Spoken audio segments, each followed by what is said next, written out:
Assalamualaikum, my name is Haris Hamida Besharin. My number metric is E25A3699.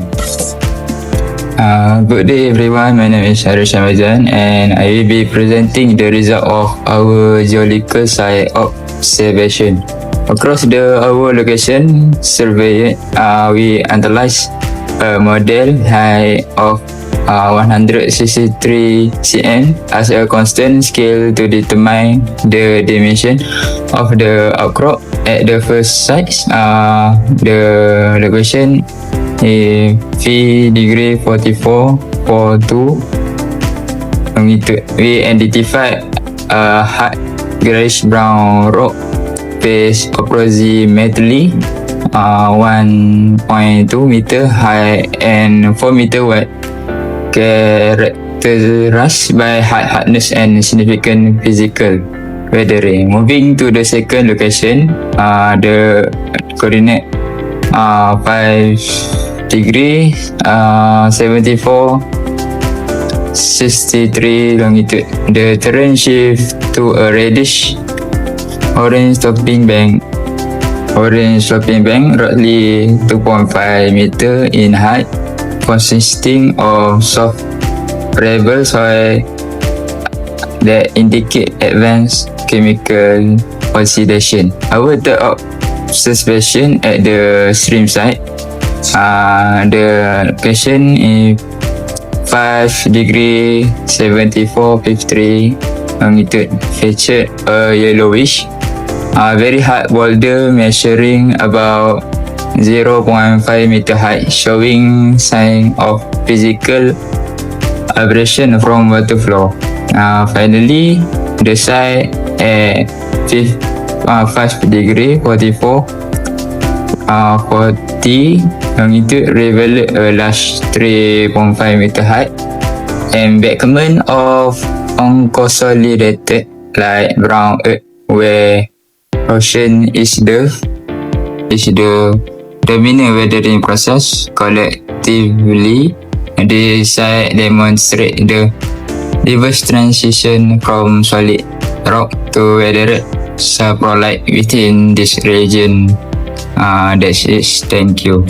Hi, my name is Lukman bin Saidin and my metric number is E25B3629, and I will talk about innovation in basic geological mapping at UMK Jeli campus.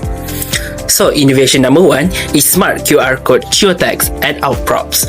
To improve accessibility to geological data, we propose installing a mini smart QR code signage at major rock outcrops around the UMK Jeli campus. For example, when students arrive at specific fieldwork coordinates such as latitude 5 degrees 44 minutes 42 seconds north, longitude 101 degrees 52 minutes and 70 seconds east, they can simply scan the QR code using their smartphones.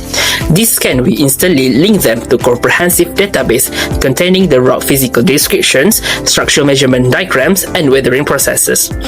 This creates a seamless transition from physical observation to digital data access. Innovation number 2 is interactive UMK GeoMap platforms. Instead of relying solely on standard handheld GPS device, which often have small screen and make it difficult to visualize the bigger picture, we suggest developing a digital interactive UMK GeoMap platform that is accessible via website or application on smartphones and tablets. This platform will feature live GPS pinning of all confirmed outcrops location on a much wider interactive interface. Before heading to the field, students can use this platform to plan their navigation routes accurately. For instance, finding the safest and quickest path from outcrop at latitude 5 degrees 74 minutes 63 seconds north to the next site at latitude 5 degrees 74 minutes and 53 seconds north. This innovation significantly saves time during geological mapping and improve fieldwork safety. And the last innovation is innovation number 3, which is 3D photogrammetry and virtual outcrop library. To fully support modern student-centered learning, we propose creating a virtual outcrop library using 3D photogrammetry techniques. By 3D scanning to actual rock formation, we can create highly detailed virtual reality models of the outcrops. If students face bad weather conditions or need to re-examine an outcrop for their lab reports, they can access these 3D models online. They can rotate, zoom in, and analyze the virtual rocks from their device screen, ensuring that learning and mapping analysis can continue anytime and anywhere. That's all for me, and I'll pass the presentation to the next presenter. Thank you so much. My name is Putri Nur Syahila binti Kamul Zaman E25A 3653, and I will be explaining about practical approach in fieldwork. So, moving on to practical approach in fieldwork. Fieldwork is an important part of learning because it allows students to apply theory in real situation. In this practical approach, we combine student-centered learning, active participation, and technology tools to create a stronger learning experience. First, student-centered learning.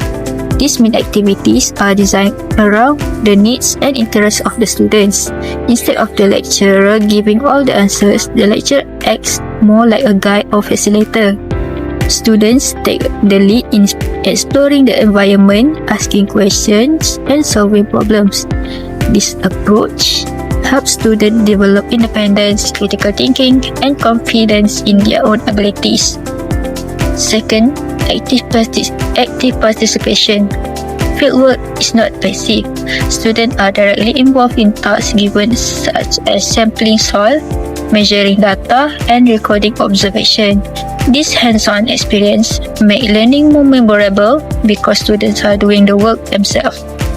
Working in groups also build teamwork and communication skills. After the activities, reflection sessions are held so students can connect with what they observe in the field with the theories they learn in class. This step is important because it transforms raw data into meaningful knowledge. The third is technology tools. Modern technology make fieldwork more efficient and engaging. For example, mobile applications can be used for mapping, GPS tracking, and logging data instantly. Drones and sensors allow students to collect accurate environmental information that would be difficult to gather manually. Cloud platforms make it possible to share and analyze data in real time even while we are at the field. This integration of technology ensures that students are exposed to the latest tools used in professional practice. Finally, enhance learning experience. By combining student-centered learning, active participation, and technology tools, fieldwork become more interactive and motivating. Students are not only learning theory but also applying it in practice with immediate feedback from digital tools. This holistic approach helps them understand the subject deeply, preparing them for both academic success and real-world challenge. With the discussions, first we have about the physical characteristic and the mineralogical inference. In this discussion, it will about the color profile, the observed colors like a dark gray or a light pink. Coloration suggests a high concentration of the mafic and the felsic mineral within the rock matrix. And then the textural integrity. The rocks exhibits the hard and soft physical properties, and the resistance manual abrasions indicates the high and low degrees of crystalline interlocking which affect durabilities against the environmental factor. Second discussion is about the weathering analysis. The weathering grade is the outcrop show the significant signs of physical or the chemical weathering, and then observe the process, the oxidation, distinct the reddish brown staining, and surface indicate the oxidation of iron-bearing minerals due to the prolonged exposed and atmospheric moisture. And lastly, about the biological actions, the presence of the most fruit penetration with fracture suggests the biological weathering is the activities contribute the mechanical disintegrations of outcrop. And the last discussion is the outcrop morphologies.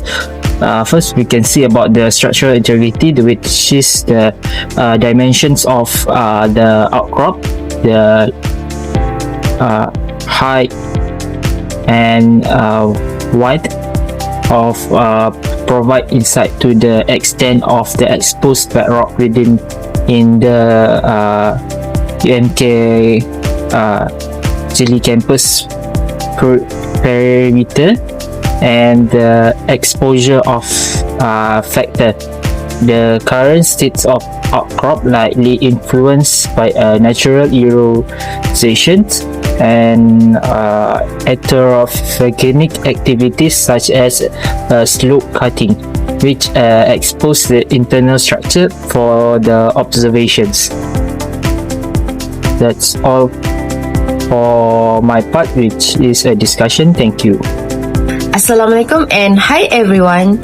In conclusion, through the study, the fieldwork conducted around UMK Jeli campus, we gain a deeper understanding of rock type, mineral characteristic, and weathering process affecting the observed outcrops. So, we identify both physical and chemical weathering processes such as oxidation, erosion, and abrasion that influence the condition of the rocks in the area. Besides that, this activity provided us with the valuable hands-on experience in geological mapping, field data recording, observation, and teamwork. The use of technologies such as GPS, geotags, and cloud-based data system also help to improve the efficiency of data collection and make the learning process more interactive. From this study, we were able to connect the theories learned in the classroom with real field situation. Overall, this fieldwork not only enhances our knowledge in crystallography and mineralogy, but also develop our communication skills, critical thinking, and teamwork ability.